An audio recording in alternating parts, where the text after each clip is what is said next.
ang batasnangdiyos.org. Ang pagtutuli at ang Kristiyano. Isang utos na itinuturing na wala na ng halos lahat ng mga iglesia.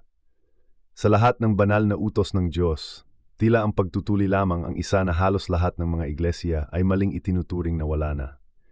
Napakalaganap ng paniniwalang ito na kahit ang mga dating magkalabang doktrina, gaya ng Simbahang Katolika at mga denominasyong Protestante, Assemblies of God, mga Adventistang pang-ikapitong araw, mga Bautista, mga Presbyteriano, mga Metodista at iba pa, pati na rin ang mga grupong madalas tawaging sekta, gaya ng mga Mormon at mga Saksi ni Jehovah, ay pare-parehong nagpapatibay na ang utos na ito ay tinapos na sa krus, hindi ito itinuro ni Jesus na wala na.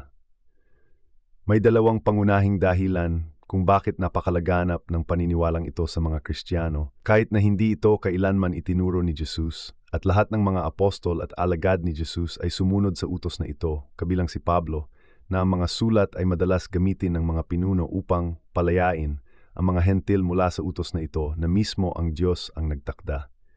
Ginagawa ito kahit walang anumang propesiya sa lumang tipan na nagsasabing sa pagdating ng Mesiyas ay magiging malaya na ang bayan ng Diyos, Hudyo man o hentil, sa pagsunod sa utos na ito. Sa katunayan, mula pa noong panahon ni Abraham, ang pagtutuli ay laging naging kinakailangan upang ang sinumang lalaki ay mapabilang sa bayang ibinukod ng Diyos para maligtas, maging siya man ay inapo ni Abraham o hindi. Ang tuli bilang palatandaan ng walang hanggang tipan.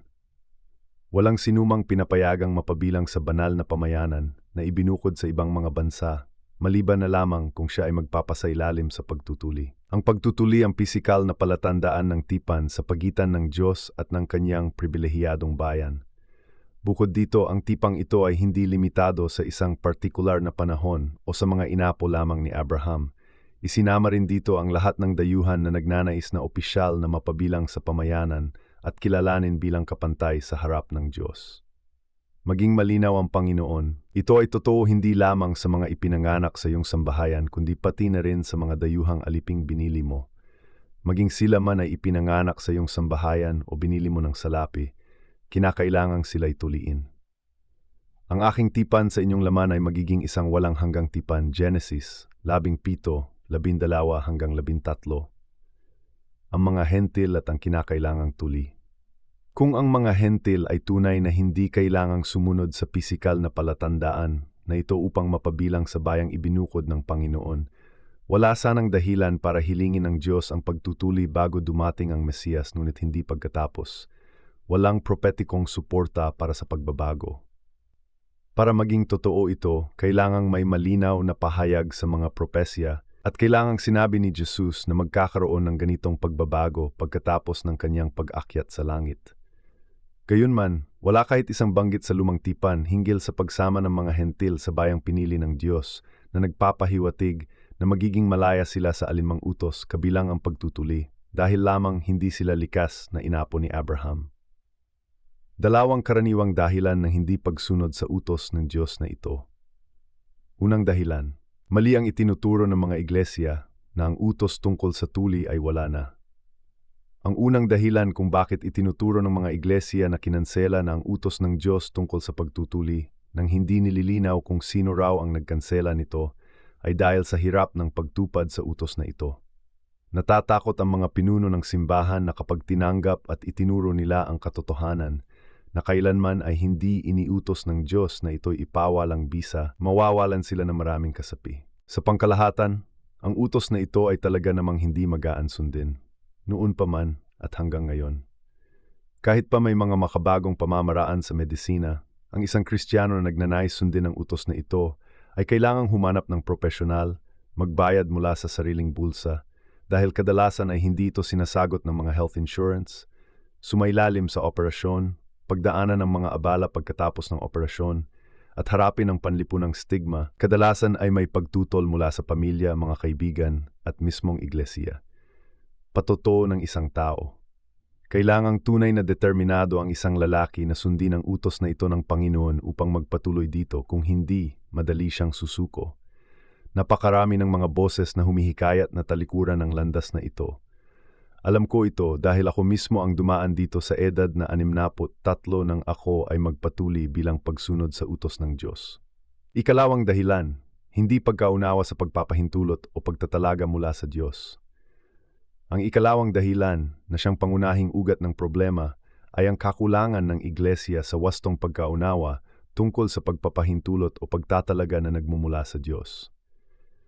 Ang maling pagkaunawang ito ay sinamantala ng dyablo mula pa nung umpisa.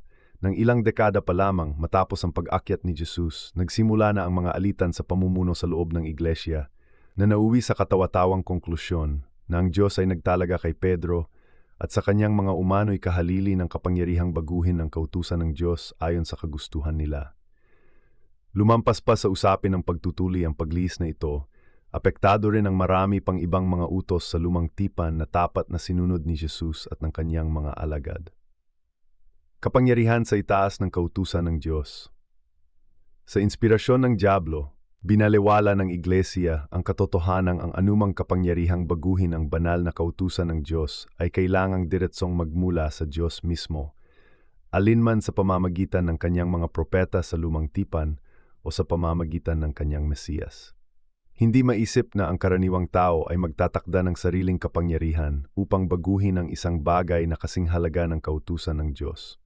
Wala ni isang propeta ng Panginoon at hindi rin si Jesus ang nagbabala na pagkatapos ng Mesiyas ay magkakaloob ang ama ng kapangyarihan o inspirasyon sa alinmang grupo o individual, loob o labas man ng Biblia, upang pawalang bisa, kanselahin, baguhin o i-update kahit ang pinakamaliit sa kanyang mga utos.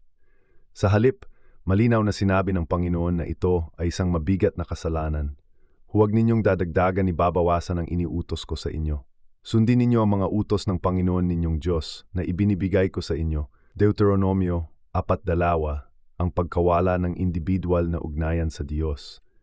Isa pang napakahalagang issue ay ang pagkawala ng pagiging personal ng ugnayan sa pagitan ng nilikha at ng mailalang. Ang papel ng iglesia ay kailanman ay hindi itinakda upang maging tagapamagitan sa pagitan ng Diyos at ng tao. Gayunman, noong umpisa pa lamang ng panahong Kristiyano, inangkin na ito ng iglesia. Sa halip na bawat mananampalataya ay makipag-ugnayan ng direkta sa Ama at sa Anak sa pamamatnubay ng Espiritu Santo, naging lubos ang pagdepende ng mga tao sa kanilang mga pinuno upang sabihin sa kanila kung ano ang pinapahintulutan o ipinagbabawal ng Panginoon. Nilimitahang pag-access sa mga kasulatan. Ang seryosong problemang ito ay lumala dahil hanggang sa panahon ng Reformasyon noong ika-16 na siglo pagkatapos ni Kristo, ang pag-access sa banal na kasulatan ay isang pribilehiyong nakalaan lamang sa mga pari. Hayagang ipinagbawal sa karaniwang tao na basahin ang Biblia sa kanyang sarili sa dahilan na hindi niya ito mauunawaan ng walang paliwanag ng pari, ang impluwensya ng mga pinuno sa mga tao.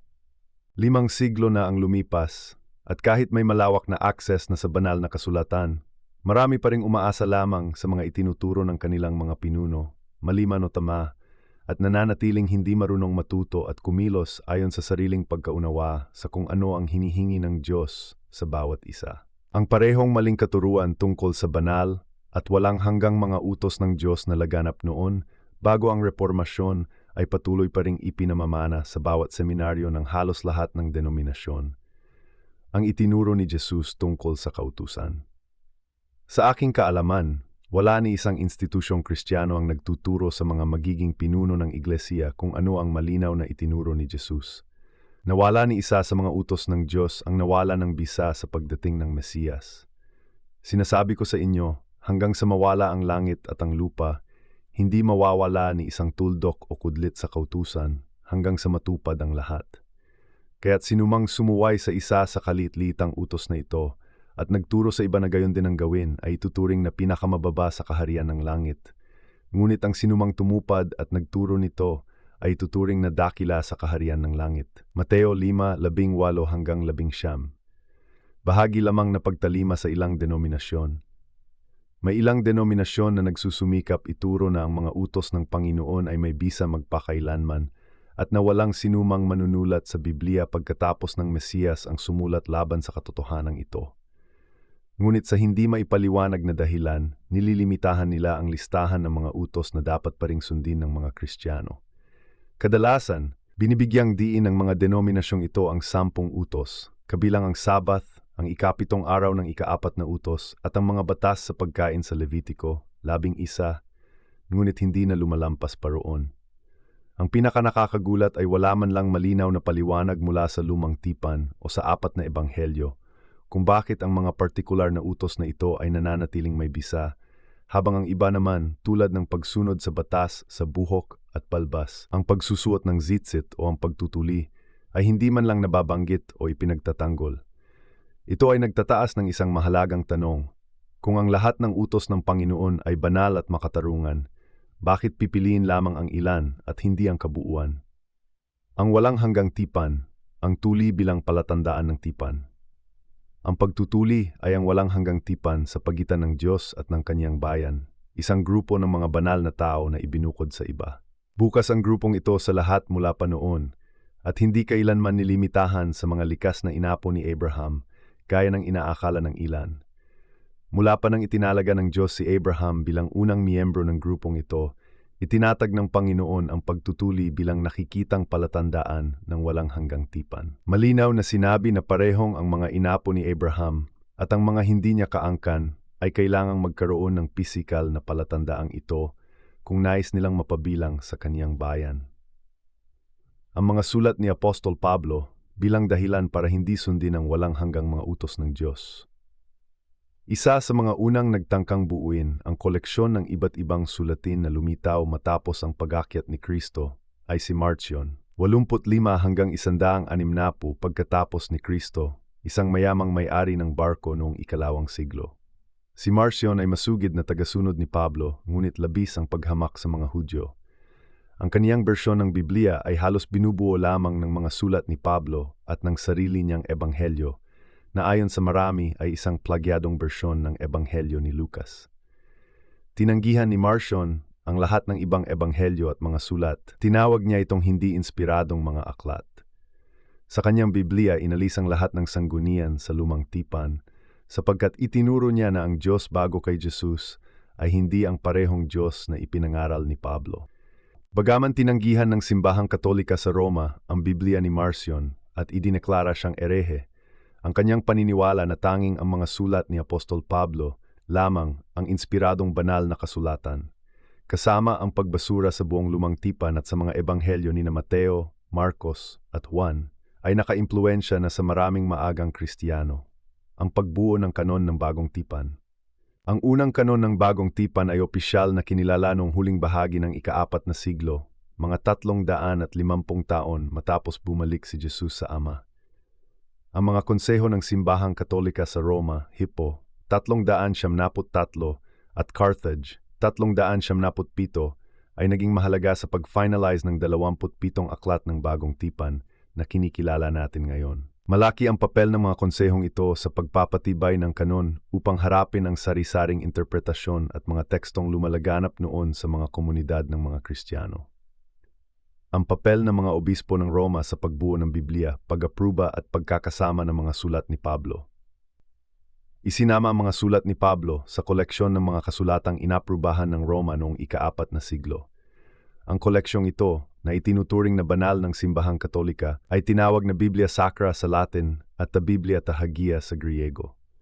Matapos ang maraming siglong pagtatalo kung alin sa mga sulatin ang dapat kilalaning opisyal na kanon, inaprubahan at idineklara ng mga obispo ng simbahan bilang banal ang lumang tipan ng mga Hudyo, ang 4 na ebanghelyo, ang aklat ng mga gawa na iniugnay kay Lucas, ang mga sulat sa mga iglesia, kabilang ang mga sulat ni Pablo at ang aklat ng pahayag ni Juan. Ang paggamit sa lumang tipan sa panahon ni Jesus.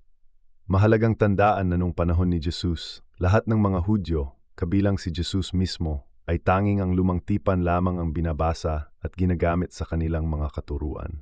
Ang gawaing ito ay pangunahing nakabatay sa salin sa Griego ng kasulatan na kilala bilang Septuagint na naipon mga 3 siglo bago ang kapanganakan ni Kristo. Ang hamon sa pag-unawa sa mga sulat ni Pablo. Kakomplikadohan at mali-maling pagsasaling paliwanag. Ang mga sulat ni Pablo, gaya ng sa ibang mga manunulat pagkatapos ni Jesus, ay isinama sa opisyal na Bibliang inaprubahan ng Iglesia maraming siglo na ang nakalilipas, kaya itinuturing silang pundasyon ng pananampalatayang Kristiyano. Gayunman, ang problema ay hindi kay Pablo kundi sa mga pagpapaliwanag sa kanyang mga sulat. Ang kanyang mga liham ay isinulat sa isang masalimuot at mahirap na estilo. Isang hamon na kinilala na noon pa man, gaya ng binanggit sa ikalawang Pedro, 3:16, noong ang kultura at kasaysayan ay pamilyar pa sa mga mambabasa. Mas lalo itong naging mahirap unawain pagkalipas ng maraming siglo sa isang ganap na ibang konteksto. Ang usapin ng awtoridad at mga pagsasaling paliwanag. Ang pangunahing usapin ay hindi ang pagiging mahalaga ng mga sulat ni Pablo, kundi ang fundamental na prinsipyo ng awtoridad at kung kanino ito ipinagkaloob. Gaya ng ipinaliwanag na ang awtoridad na iniaangkin ng iglesia para kay Pablo, na pawalang bisa, kanselahin, baguhin o i-update ang banal at walang hanggang mga utos ng Diyos ay walang suporta mula sa mga kasulatang nauna sa Kanya. Sa makatuwid, ang ganitong awtoridad ay hindi mula sa Panginoon. Walang anumang propesya sa Lumang Tipan o sa mga ebanghelyo na nagsasabing pagkatapos ng Mesiyas ay magsusugo ang Diyos ng isang lalaki mula sa Tarso na dapat pakinggan at sundin ng lahat. Pag-aangkop ng mga paliwanag sa Lumang Tipan at mga ebanghelyo. Ibig sabihin nito, ang anumang pagkaunawa o pagpapaliwanag sa mga sulat ni Pablo ay mali kung ito'y hindi naaayon sa mga pahayag na nauna sa kanya. Kaya't ang isang Kristiyano na tunay na may takot sa Diyos at sa kanyang salita ay kailangang tanggihan ang anumang paliwanag sa mga sulat, maging kay Pablo o sinumang manunulat, na hindi tugma sa ipinahayag ng Panginoon sa pamamagitan ng kanyang mga propeta sa Lumang Tipan at sa pamamagitan ng kanyang Mesiyas na si Jesus. Ang isang Kristiyano ay dapat magkaroon ng karunungan at kababaang loob upang masabing, hindi ko naunawaan ang talatang ito, at ang mga paliwanag na nabasa ko ay hindi totoo dahil wala itong suporta mula sa mga propeta ng Panginoon at sa mga salitang binigkas ni Jesus. Itatabi ko muna ito hanggang sa dumating ang araw, kung kalooban ng Panginoon na ipaliwanag niya ito sa akin.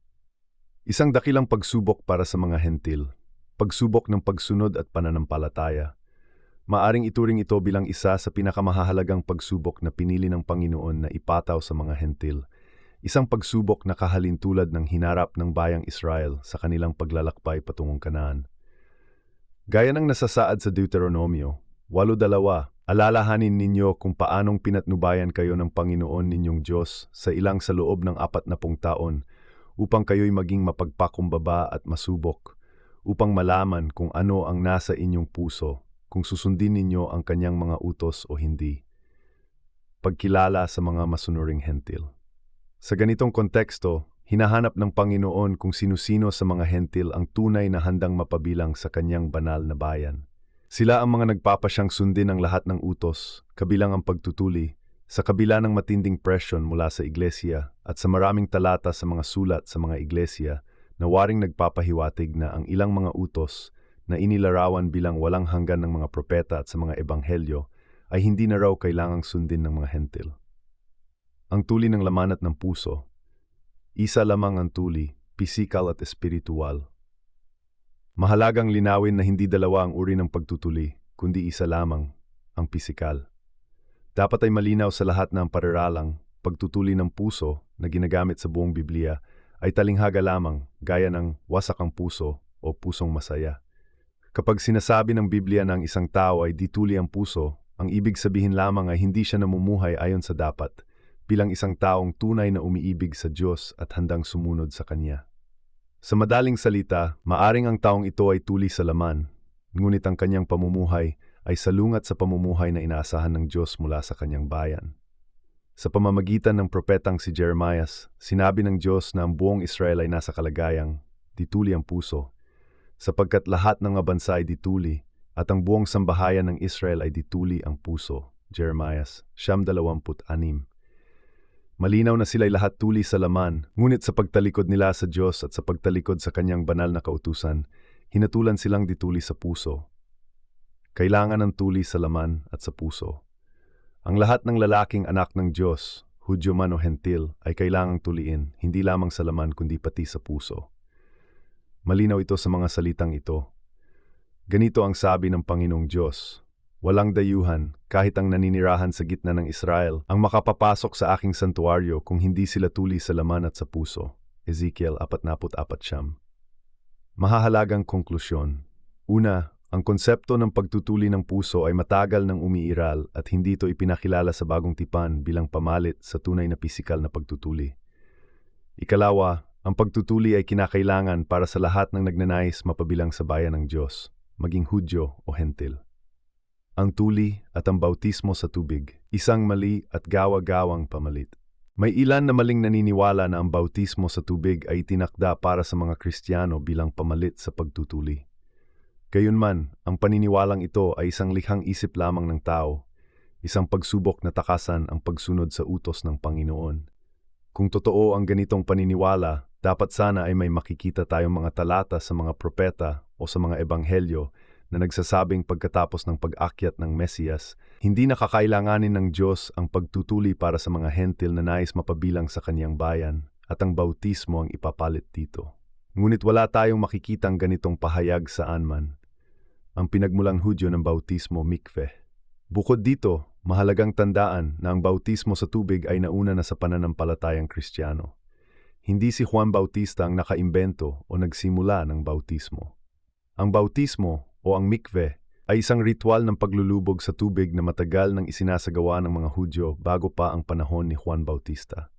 Ang mikveh ay sumasagisag sa paglilinis mula sa kasalanan at sa ritual na karumihan. Kapag ang isang hentil ay nagpatuli, siya rin ay sumasailalim sa isang mikveh.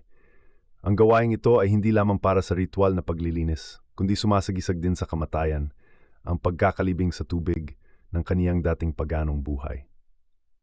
Ang pag-ahon mula sa tubig, na animoy paglabas mula sa sinapupunan, ay sumasagisag sa kanyang muling kapanganakan sa isang bagong buhay bilang Hudyo, si Juan Bautista at ang mikveh. Si Juan Bautista ay hindi lumilikha ng bagong ritual, kundi nagbibigay lamang ng bagong kahulugan sa isang umiiral na gawain. Sa halip na ang mga hentil lamang ang namamatay sa dati nilang buhay upang mabuhay muli bilang mga Hudyo, tinawag ni Juan ang mga Hudyo na namumuhay sa kasalanan upang sila rin ay mamatay at mabuhay muli bilang tanda ng kanilang pagsisisi. Gayunpaman, ang paglulubog na ito ay hindi nangangahulugang minsanan lamang.